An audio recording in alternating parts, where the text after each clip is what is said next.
What you gonna do, brother, when the crypto bull run comes to you? The ticker is SmackDown on Ethereum blockchain, brother. We're the first and only wrestling-themed crypto, and we're bridging wrestling and cryptocurrency to make the most electrifying meme coin in crypto history. Ooh. Meme coins like Doge, Pepe, and Shiba Inu are leading the upcoming bull run, and we got the juice to turn our two passions into the next crypto phenomenon. Join the community at SmackDown.pro. The coin is Stone Cold Rock Cena Macho McMahon SmackDown 10 Inu, and the ticker is SmackDown. Just remember, brother, it's for life.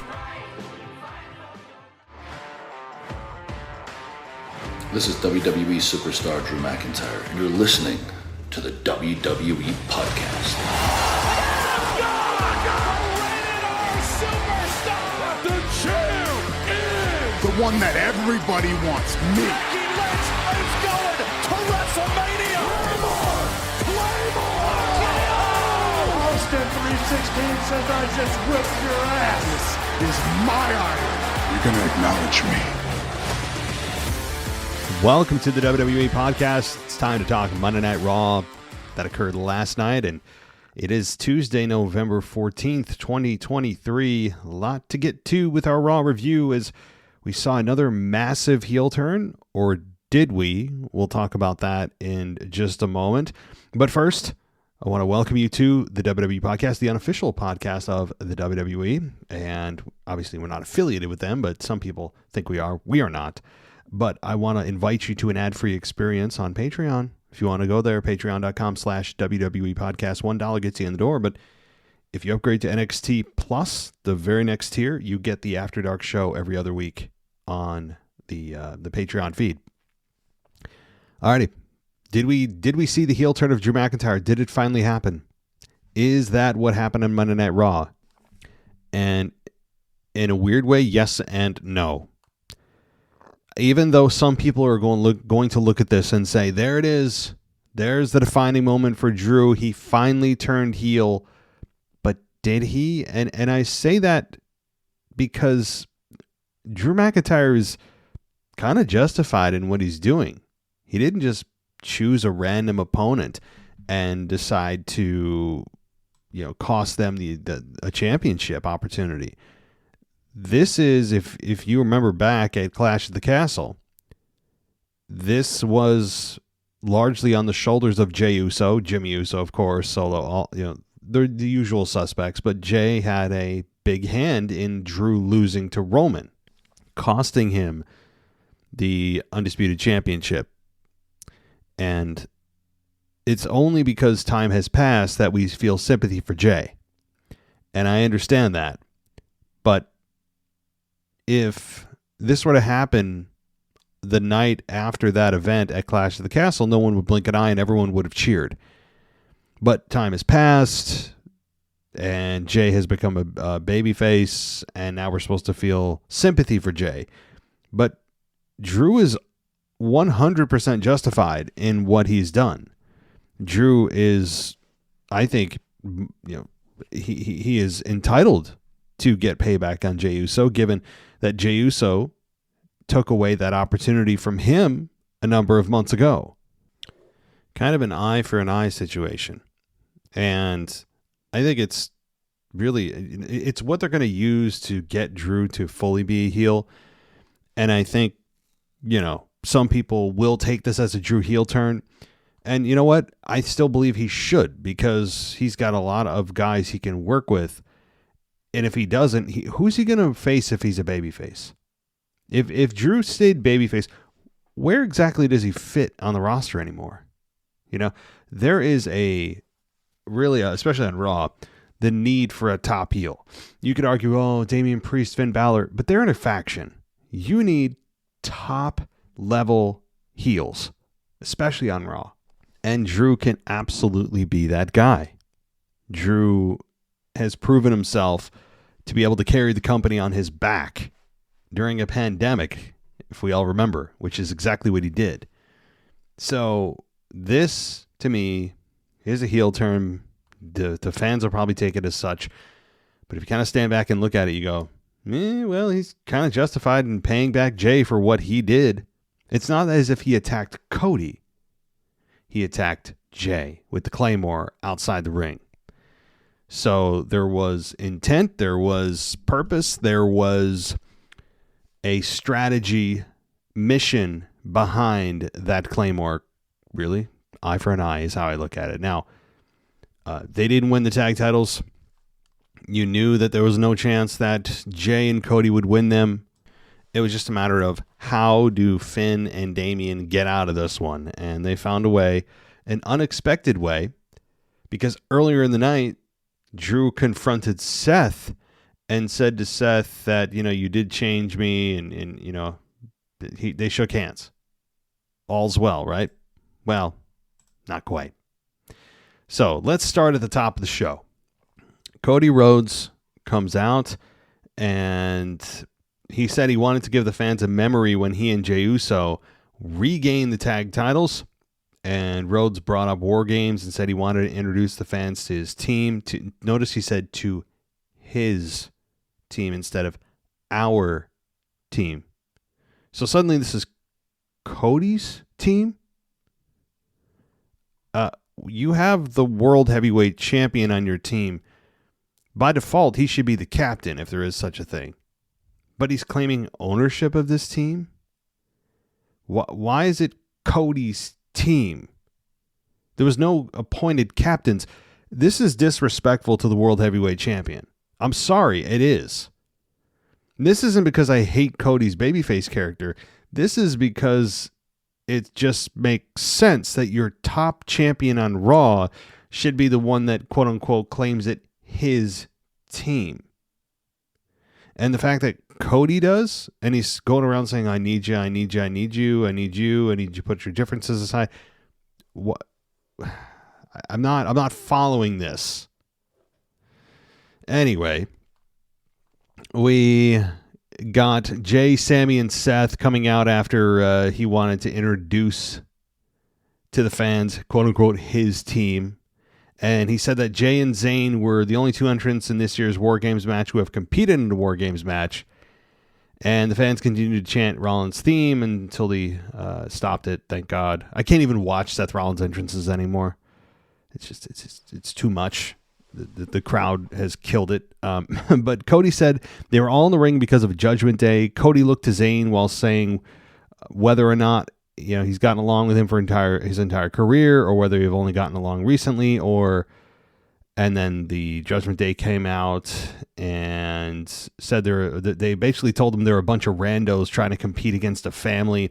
And Balor asked Rollins how it felt to be world champion when he was standing next to a man in Rhodes that he could never beat.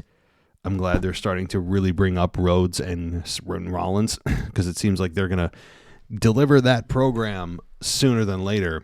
So be on the lookout for that. But Priest said Cody could beat his partners anytime in a match, but the one thing he can't do is be a champion. And Balor said Zayn refers to himself as a world champion level superstar, but after his performance last week, his partners knew he's nothing more than a loser. Okay, so Dom tried talking, that didn't work.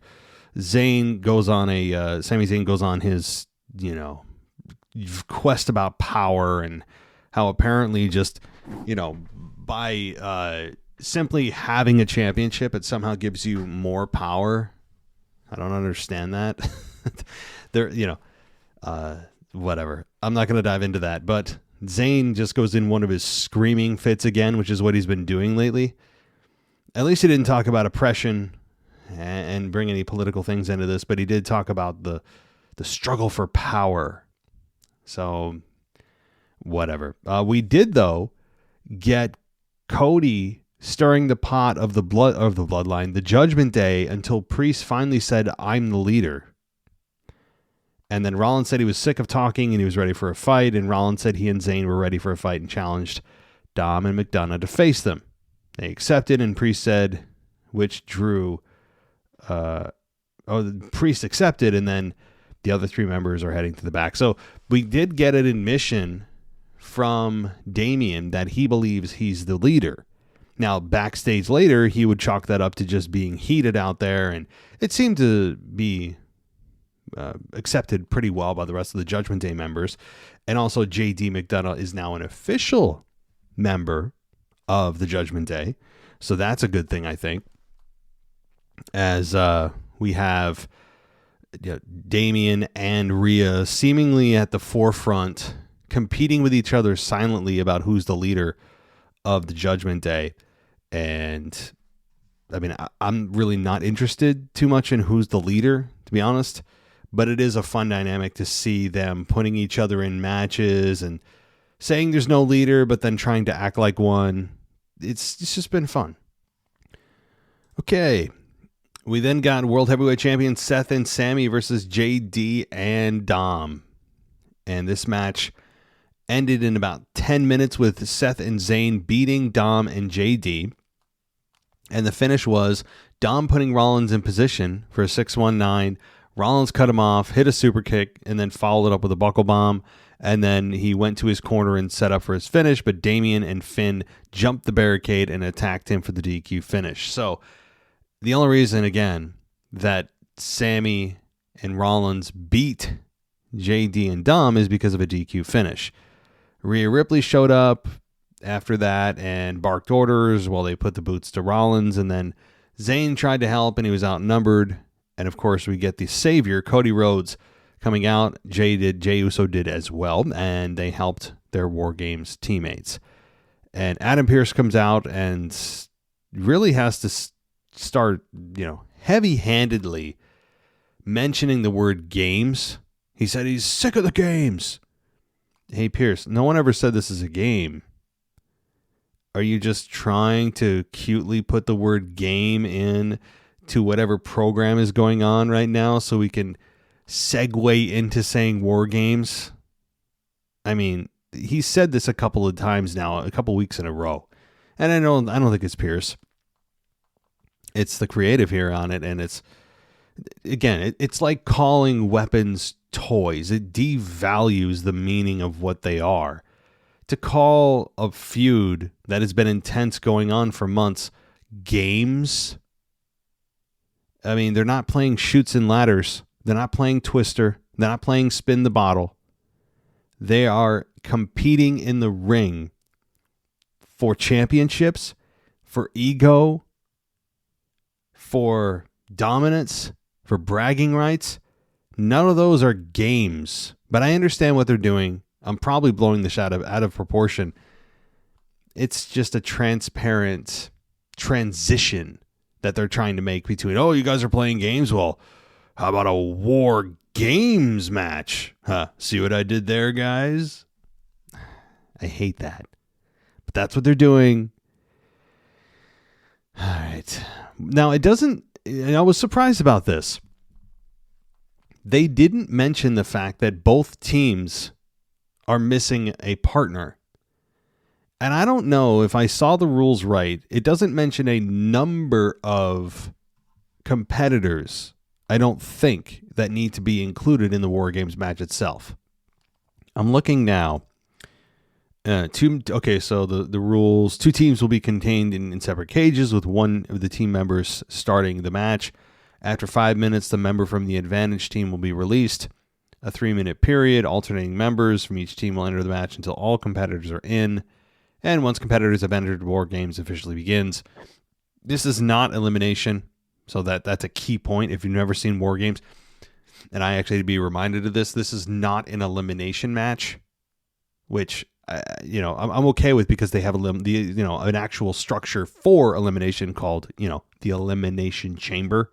So it's interesting that it's a one fall to a finish contest. I mean, that's fine. It's just, you'd think that by the number of people involved and that it's Survivor Series, that there's usually an elimination component with Survivor Series, or at least there was traditionally. But that's not the case with War Games. So there is no, by the way, what I was looking for is there and are there any rules that speak to having to have a certain number of people on each team? And the answer is no. Not according to the rules. And they may go with 4-on-4. Maybe they don't bring in a 5th. Maybe they don't, but I think they should. Now, does again, Drew McIntyre, how does he play into this? You'd imagine he has a big say in what's about to happen at War Games. So just keep that in the back of your mind here. It doesn't say how many people have to be there. At the end of the day, though, I do think they'll find one person per team additional, and it'll be 5-on-5. Okay, then we got Rhea Ripley going into a break here, and she said that Judgment Day, or rather, Pierce said she didn't give a damn what Ripley thought. He reminded her that he runs Raw, and he was on the verge of banning her, but he was interrupted. This is where Zoey Stark came out, and she said that Pierce tried to say that they'd had enough drama, but Ripley said she wanted to hear what Stark had to say. And Stark was getting the what chance that is, I don't even know what to say about that anymore. Ripley said she wasn't overlooking Zoey Stark, and she's been watching her since she was in NXT. Ripley said she knew it was only a matter of time before they would go face-to-face, and she noted that Stark sent Trish packing and beat Becky Lynch, and Ripley called Stark a future champion, but the only way she will be champion is if she's on the opposite brand. And Ripley told Stark to get out of her ring so she could get back to handling Judgment Day business. And then Stark said she nearly beat Rhea Ripley at Crown Jewel and will become champion at Survivor Series. And Ripley charged Stark, who ducked and lowered the rope, causing Ripley to tumble to the floor. And then Stark went to the top rope, smiled, and dropped down. So the crowd did not give a damn. The crowd didn't care, didn't buy it, didn't emotionally invest in Zoey Stark. They didn't. And part of me feels bad for Zoey. Part of me is frustrated with the crowd, but a lot of me understands why they wouldn't be. Zoey Stark has gotten little to no character development. Yes, she was in the Trish program. That ultimately did help her. Then they forgot about her for a while, and then they bring her back in that 6-woman battle royal or whatever it was. The fatal 5-way at Crown Jewel, and she had a nice showing and all that, but she hasn't had a voice. She hasn't had any real teeth to sink her, or rather any character development to sink her teeth into. I'll get it out. And that's been a problem because you saw it translate into a problem of the crowd not giving a damn that Zoey Stark was out there, not caring or believing Zoey Stark could actually take the championship from Ripley. And I don't think she will. I don't know anyone. Is there literally anyone in this world that believes Zoey Stark could beat Rhea Ripley at this point in her run? No, there's nobody. There is no one. And there shouldn't be. Zoey Stark is nowhere near ready. That's just a fact of life, as LA Knight would say. Just a fact of life. Okay, quick break for the sponsor of today's episode, and then we'll be right back with a little bit more on Rhea Ripley and Zoey Stark. And of course, we're going to get to all of Monday Night Raw right after this. What you gonna do, brother, when the crypto bull run comes to you? The ticker is SmackDown on Ethereum blockchain, brother. We're the first and only wrestling-themed crypto, and we're bridging wrestling and cryptocurrency to make the most electrifying meme coin in crypto history. Ooh. Meme coins like Doge, Pepe, and Shiba Inu are leading the upcoming bull run, and we got the juice to turn our two passions into the next crypto phenomenon. Join the community at SmackDown.pro. The coin is Stone Cold Rock Cena Macho McMahon SmackDown 10 Inu, and the ticker is SmackDown. Just remember, brother, it's for life. All right, we're back here on the WWE Podcast. Continuing on, just some final thoughts on Ripley and Stark. I didn't believe anything Zoey was saying because I don't think she believed it.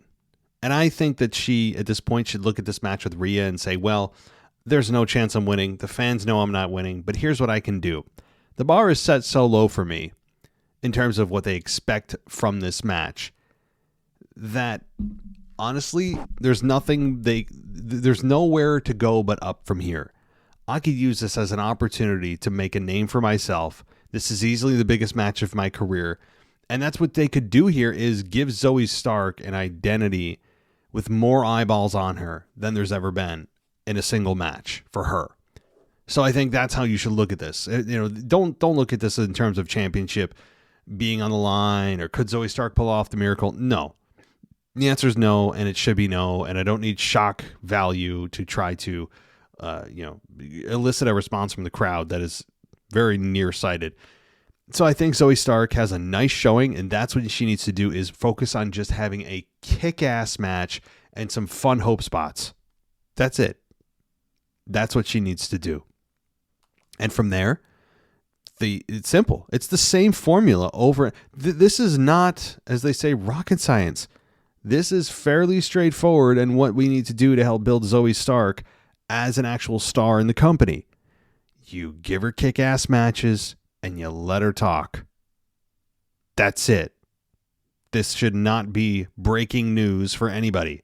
So that's what they need to do. Zoey Stark needs to do her part, of course, in having a really nice match with Rhea and making you remember the name Zoey Stark, which is what she should do, and which the goal should be anyway, and also follow up with character development on the microphone. Do a sit-down interview. I love those sit-down interviews. I love it. I love when they just, have that kind of smoky lighting with an announcer, or hell, Kayla Braxton, whoever, and they just ask them candid questions.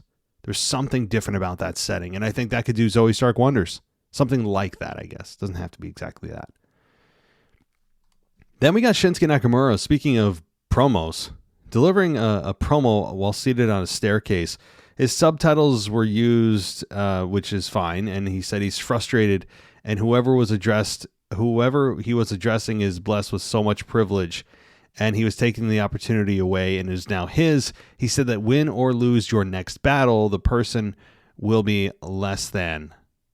And Nakamura said that's not his problem. He will wait for now because he knows that it all ends at his hands.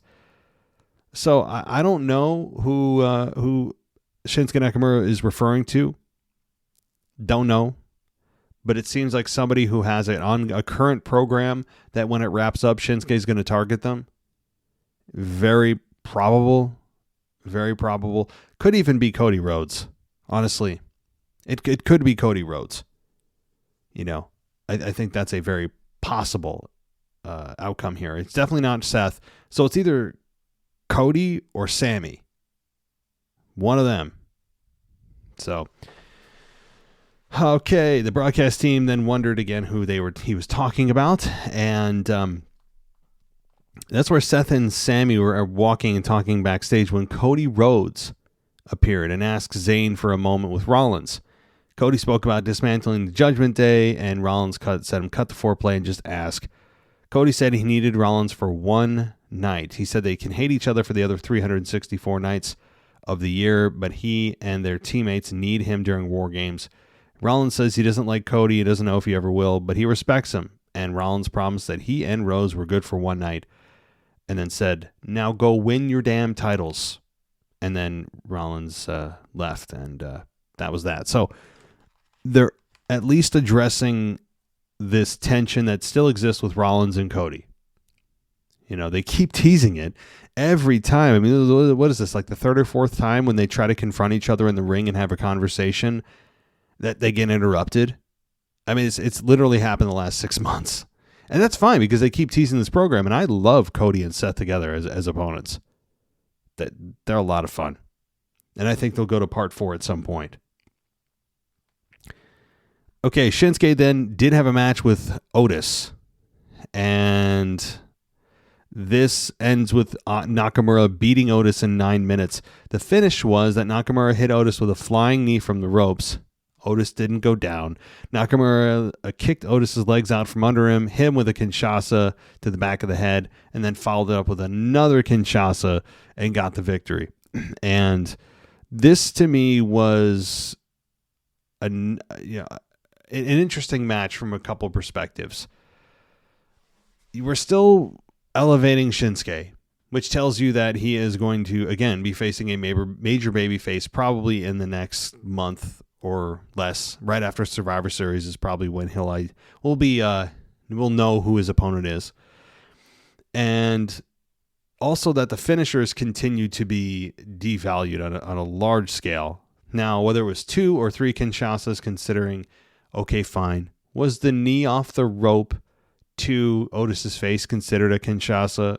That's up for debate, but let's pretend it is, because it's close enough. 3 shots to the face. Otis kept getting up except for the final one. I didn't see that coming with Otis. He no selling a finish like that. It reminded me of the Fiend days, and having Otis lose made sense, but it's again another kind of demoralization of what finishers should be, and how few times finishers should be kicked out of continues to rear its head to me. And I'm a big fan of finishers being the finish of the match, but I understand why they didn't do it here. It took a lot to beat Otis, so it protects Otis, but Shinsuke does get the victory. Okay. Seth Rollins was backstage. That's when he was approached by Drew. We already talked about that. We did get Tegan Nox versus Piper Niven, and this was a minute, just under 5 minutes. And the finish was Niven going for her running crossbody block finish, and Niven avoided it and hit the shiniest wizard, or rather, it was Tegan Nox who avoided it. Niven hit the shiniest wizard and covered her for the victory, but she put her foot on the rope to break the count, and then Niven came back and went for a seated senton, and Nox avoided it, and Nox hooked Niven into a pin and got the 3 count. So Tegan Nox beats Piper Niven in 4 minutes and 45 seconds. So, fine match. Tegan Nox getting the victory, trading victories here. I mean, neither woman is exactly hot right now. Trading wins back and forth doesn't help. Even if it's not against one another, having Piper win one week, lose next week. The good thing is that these women are getting singles matches. That's a positive. And 5 minutes isn't a ton of time, but it's better than 2.5 minutes that they've been getting. So it's fun. And the crowd seemed to be a little bit into this. You would think that this is going to lead to Nox and Natalya challenging Green and Niven for the tag titles. That's probably where they're headed. Okay, The Miz was then interviewed by Jackie Redmond, and she asked what was driving Miz to dethrone Gunther. Miz said a bus. He took him a long time, but he finally has a bus. Meaning, John Cena has a bus, Randy Orton has a bus, big stars that have a lot of money have buses. Meaning they have their own tour bus of sorts or luxury bus where they hire a driver and they don't have to do the driving themselves. There's a lot of amenities on the bus, from beds to snacks to, basically it's like a luxury, apartment inside these buses. And Miz said he finally did it. So good for him. But Miz then assumed she meant the match and said it's about respect. Miz said Gunther has been trying to diminish him by calling him a sports entertainer and a clown. Ivar and Valhalla showed up, and Ivar said Miz is a clown and a joke. Bronson Reed came in and said the only person luckier than the Miz was Gunther for escaping him. And Valhalla got in Reed's face, and so it is true though. I gotta hand it to Gunther. He's on point with the analysis of the Miz. He is a sports entertainer, no doubt about it. Tommaso Ciampa took on Ludwig Kaiser. This match was 10 minutes exactly, and Kaiser went for a move from the ropes, but Ciampa caught him with a knee strike. Vinci showed up at ringside and blindsided Gargano. Kaiser rolled up a distracted Ciampa and got the 3 count, and that's it. So kind of your standard distracted babyface 3 count roll up victory for the heel. So I don't know. The finish was weird. It was weird. I think the timing was off. It was somebody missed something here in this match. It was just strange. All right. We did get, let's see, the whole tension behind the scenes about Ripley and calling Damien Priest their fearless leader was a nice line. We then got Xia Li making her entrance, and taking on Indy Hartwell. Hartwell caught Lee with a boot to the head to start the match, and then Hartwell made a brief comeback, and after a couple of clotheslines and a spine buster, we did get Hartwell, or rather Xia Li, defeating Indy Hartwell in 2 minutes and 35 seconds after she was kicked in the head and wasn't really responding, which didn't look like the case. So I've seen, much more brutal things happen in the ring and, have them actually be knocked out. But I understand what they're doing here. Xia Li is supposed to be dangerous. Becky Lynch then came out, though, and said that now that Lee kicked her in the head, they would do the things on her time rather than on Xia Li's time. And Lynch said she was looking for a fight and set up for a manhandle slam, but Lee slipped away and headed to the back. And Lynch said Lee had 7 more days because they're going to meet in a match next week on Raw. I like this segment with Lynch and Xia Li. I really don't think it's a bad thing, even though Xia Li, again, doesn't get a whole lot of time to talk. The only thing I would do away with Xia is her entrance that is flat embarrassing. Now, they got rid of the imaginary lightning, but they're still having her do the hi-ya, hi-ya, hi-ya. Like, it's like she's a 1998 Power Ranger, coming out there to save Angel Grove. It's, or she's just doing like a bad Bruce Lee movie impression. It doesn't look authentic. It looks hokey.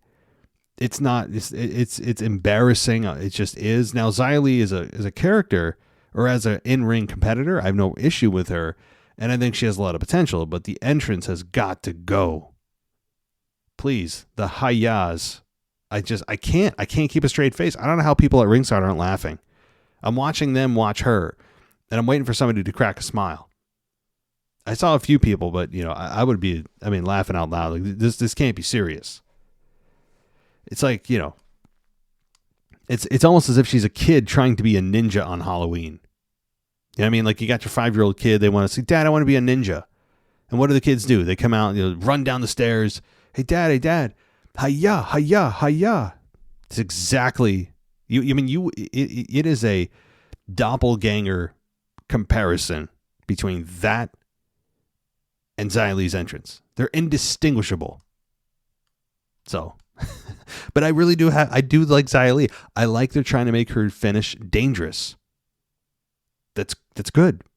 And I also liked how smoothly she escaped the manhandle slam. It looked like she was going to get it, and she didn't. I like that. The heel escapes from being hit with a finish. I love that stuff.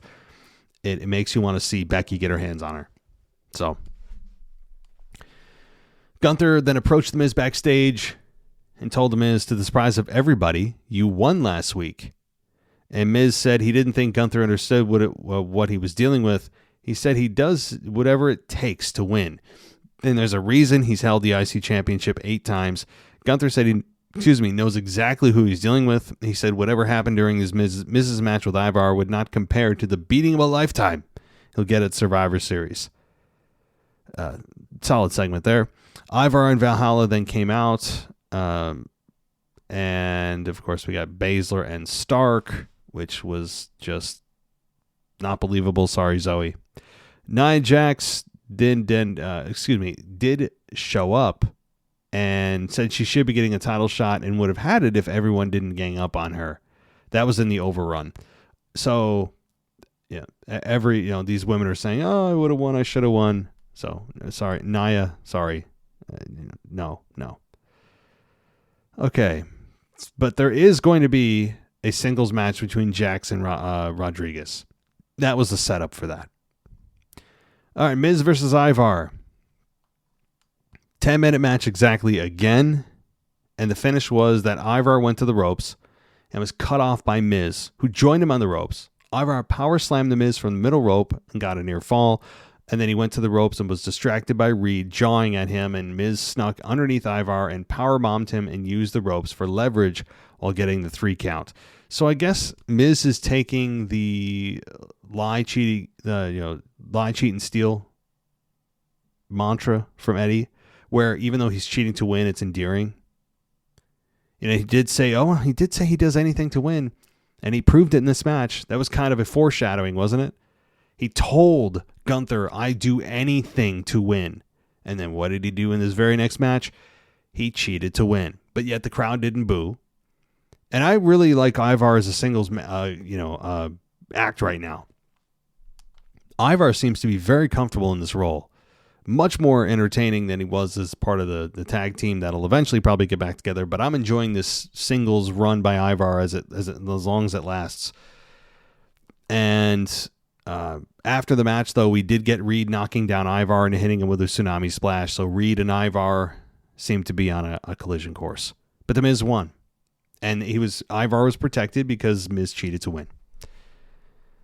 McDonough was officially anointed as part of the Judgment Day.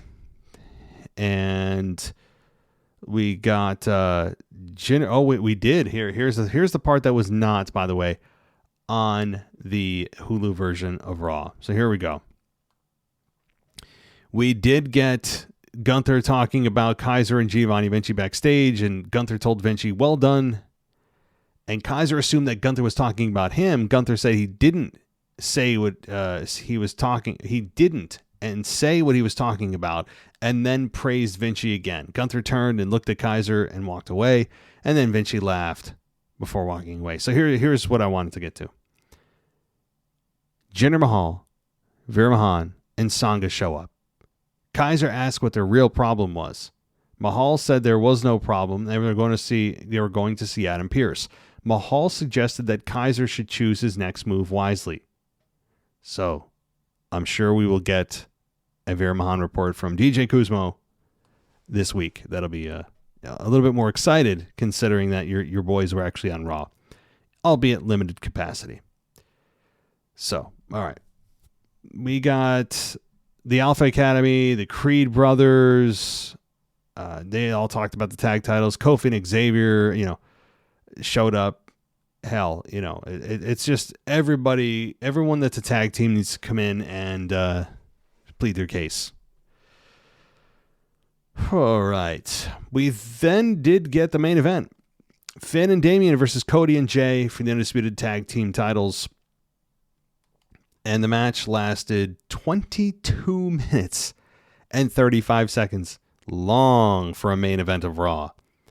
And this is where, again, the match itself, really good. No issues here. The big thing that people are going to remember is Drew McIntyre interfering and screwing Cody and Jay. And, I know that Drew seemed to be doing this on his own, rogue, and he does have validity in doing what he's doing, as I talked about at the beginning of the show. But the handshake with Rhea Ripley at the top of the stage did lead you to believe that there was some kind of deal here. And what you could say is, McIntyre would say, hey, I'm not joining the Judgment Day. I don't want to be a part of this group. It was a temporary alliance of you scratch my back, I scratch yours. That kind of thing. So, now the question is, how does the Judgment Day repay Drew? Maybe they help him win his next big match, because he just helped them retain the tag titles. So, all right. Overall, nice, solid show. I enjoyed the majority of what happened here on Running at Raw in terms of getting things to War Games, setting matches up. There were some things that obviously didn't make a whole lot of sense, as every single Monday Night Raw seems to have. The crowd seemed a little bit hotter in Washington, D.C., but, certainly nothing to write home about. And I expect the crowds to get a little bit better and bigger as we move forward in time here towards WrestleMania season, which, by the way, if you want to join us here on Patreon and we don't want to listen to any more of these ads, patreon.com/WWE podcast is the way to go. You can do an NXT tier, NXT Plus, SmackDown, Raw, pay-per-view, and Hall of Fame. All those levels provide you with all different benefits. Everything from just ad-free to a Discord server and to a guest spot on the show monthly, or merch. You can even get merch if you stay on the show at the Raw tier or higher for 3 months. You get free swag, mug or a t-shirt at your choosing. So you can check us out there, or just go on Apple Podcasts. It's also a great way to follow us there. If you want to go ad-free, the Apple Podcast app does offer the ad-free experience directly in the Apple Podcast app. So I encourage you to check that out as well. And there's something on Patreon, guys. It's called Community Chat. If you haven't already seen it, it's on the mobile app only. You can't get it on your computer. And if you go to the bottom and you see a little chat icon, Community Chat is where everyone can just come in and chat. Doesn't matter, what level, whatever. Everyone that's a patron can go in there. It's not a replacement of the Discord server, but it is kind of in addition to. If you're on your phone, you can't really get to the Discord server, whatever the case may be. It's just another place you guys can go and chat. So that's open for all patrons on the Patreon side of things. But that'll do it for me, everybody, on this Monday Night Raw review. Be back tomorrow with the mailbag. Until then, take care. I'll see you next time. What you gonna do, brother, when the crypto bull run comes to you? The ticker is SmackDown on Ethereum blockchain, brother. We're the first and only wrestling-themed crypto, and we're bridging wrestling and cryptocurrency to make the most electrifying meme coin in crypto history. Ooh. Meme coins like Doge, Pepe, and Shiba Inu are leading the upcoming bull run, and we got the juice to turn our two passions into the next crypto phenomenon. Join the community at SmackDown.pro. The coin is Stone Cold Rock Cena Macho McMahon SmackDown 10 Inu, and the ticker is SmackDown. Just remember, brother, it's for life. Thanks for listening to the WWE Podcast. Don't forget to subscribe on your favorite podcast app so you don't miss a show, or head to WWEpodcast.com. And for all of these shows ad-free, head over to patreon.com/WWE Podcast. Until then, we'll see you next time.